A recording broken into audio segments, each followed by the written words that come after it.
বহুদিন আগের কথা। লালন ফকিরের গল্প। গৌরীবাগ নামে এক গ্রামে লালন নামে এক ফকির থাকত।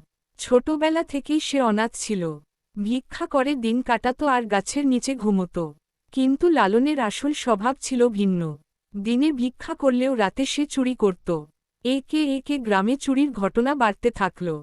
সেই গ্রামেই হাসান নামে এক বুদ্ধিমান ছেলে থাকত। সেই সিদ্ধান্ত নিল চোরকে ধরে ফেলবে। তাই এক রাতে সে ঘুম না গিয়ে পাহারা দিতে লাগল। হঠাৎ হাসান দেখতে পেল লালন ফকিরি একটি বাড়িতে চুরি করছে। পরে সে জঙ্গলের এক গোপন গর্তে সোনা দানা লুকিয়ে রাখল।